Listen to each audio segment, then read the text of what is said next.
Imaginez les interfaces de demain et les technologies qui vont transformer notre manière de concevoir le design. Restez avec moi car ce que vous allez découvrir pourrait redéfinir votre vision de l'UI design. Et pour les créatifs parmi vous, j'ai des astuces exclusives à ne pas manquer. Bonjour à tous, bienvenue sur ma chaîne. Je suis Jessica, UX UI designer depuis 2010. Je vous partage au travers de vidéos de formation mon expérience, mais aussi ma veille techno et plein d'autres choses. Aujourd'hui, dans cette vidéo, on va parler de l'avenir de l'UI design en 3 points. On va voir d'abord les tendances actuelles. Dans un second point, l'avenir de l'UI design, notamment pour 2024, mais aussi pour les années à venir. Et en dernier, je vous parlerai de mes astuces à mettre en place pour pouvoir rester à jour avec tout ce qui nous arrive dans la face.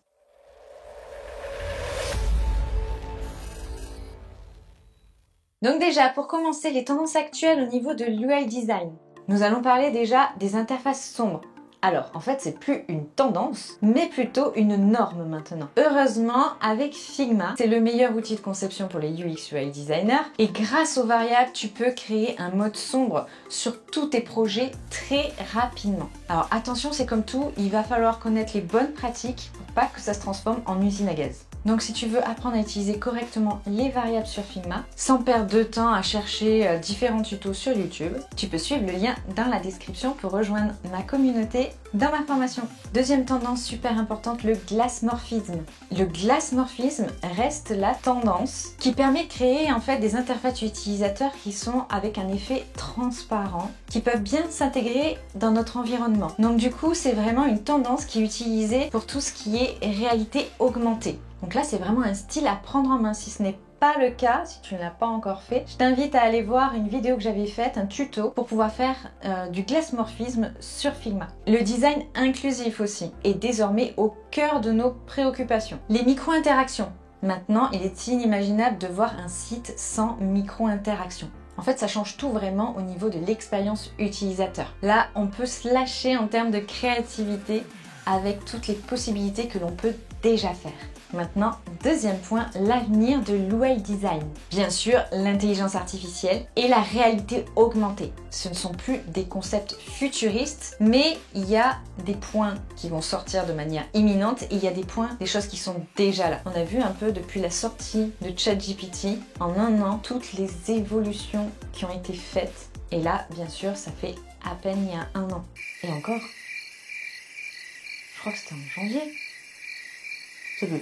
Presque un an. Comment ces technologies vont influencer notre travail de demain? Analysons quelques études de cas. Premièrement, considérons l'impact de l'intelligence artificielle sur le design d'interface. Par exemple, Adobe a intégré une IA dans ses outils de design pour optimiser des tâches répétitives et optimiser le flux de travail. Un cas notable est celui de leur fonction Content Aware Fill, qui utilise l'IA pour analyser et remplir des espaces vides ou remplacer des éléments existants par d'autres, grâce à un prompt, dans des images. Imaginez appliquer cette technologie, mais cette fois pour créer des interfaces utilisateurs qui s'adaptent en temps réel aux préférences et aux besoins de l'utilisateur. Ce serait juste énorme. Vu ce qu'on a fait en moins d'1 an, c'est carrément possible. Étude de cas numéro 2, réalité augmentée et interaction utilisateur. Explorons l'impact de la réalité augmentée. Prenons l'exemple de l'application IKEA, IKEA Place. Cette application permet de visualiser les meubles dans leur propre espace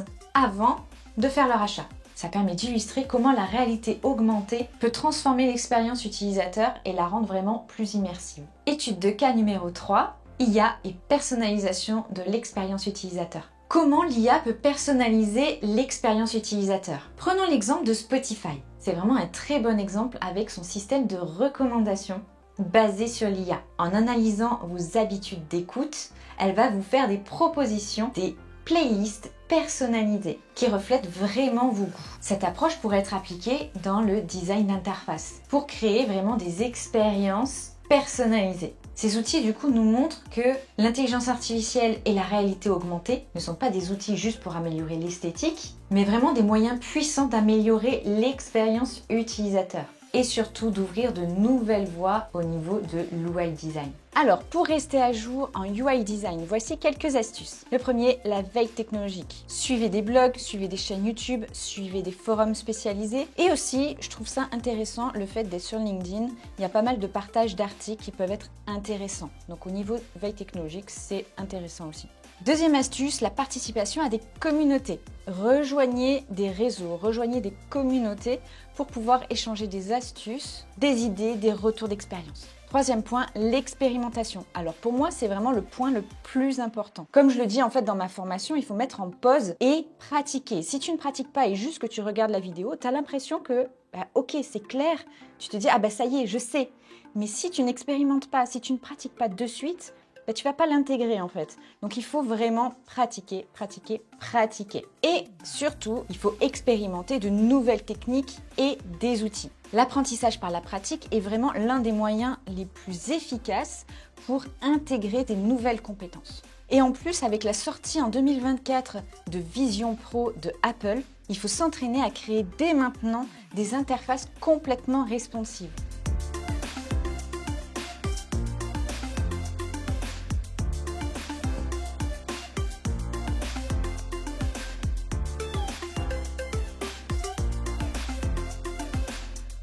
Parce que du coup, avec ce casque de réalité augmentée, mais aussi de réalité virtuelle, il n'y a plus de limite en termes de taille d'écran. Puisqu'en fait, vous pourrez ajuster votre... je ne sais pas si on peut appeler ça un écran, en tout cas la surface que vous pouvez visionner à l'échelle de votre pièce. Donc pour moi, le responsive au niveau de l'UI design est quelque chose d'obligatoire. C'est pour ça que j'ai créé en fait cette formation pour pouvoir créer des UI design responsive sous Figma de manière concise pour que vous puissiez intégrer rapidement ces concepts-là et savoir comment utiliser toutes les dernières mises à jour pour arriver à faire un UI design vraiment responsive. Donc là, pour les interfaces utilisateurs au niveau de Apple Vision Pro, donc par rapport à la réalité augmentée, ça a tout son sens de savoir, de maîtriser l'UI design responsive. Et enfin, pour créer des interfaces du coup de réalité augmentée ou de réalité virtuelle, tu vas avoir besoin de la combinaison des deux. Donc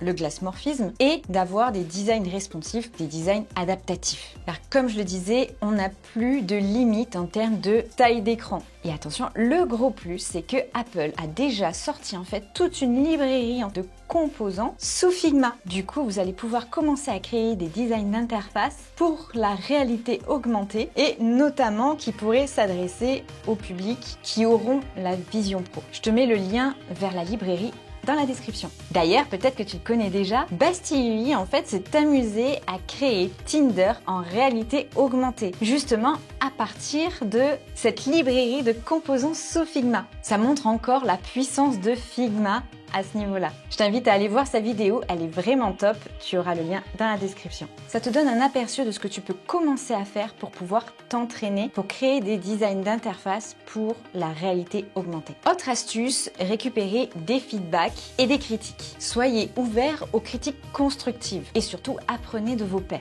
Le feedback est vraiment l'outil pour pouvoir s'améliorer en continu. Dernier point, les mises à jour régulières. Assurez-vous de bien suivre les mises à jour de vos outils préférés en design, comme Figma par exemple, pour pouvoir exploiter pleinement leurs nouvelles fonctionnalités. Donc en intégrant tout ça dans votre routine, ça vous permettra de rester non seulement à jour, mais du coup d'être capable de vous adapter en fonction de ce qui va nous arriver en pleine face. Comme vous le savez tous, le Black Friday arrive et je vous annonce que je prépare une offre spécialement pour vous. Pour ne pas manquer cette offre, je vous invite à vous inscrire via le lien dans la description. Vous serez alors les premiers à être informés de mon offre spéciale pour le Black Friday sur mes formations, apprendre à utiliser Figma rapidement et créer des UI design responsive sous Figma. Ce sera l'occasion de renforcer vos compétences rapidement, sans perdre de temps à chercher plein de tutos. Et voilà, c'est tout pour aujourd'hui. Restez inspirés, continuez à apprendre et surtout, continuez à innover. Je vous dis à la prochaine. Salut!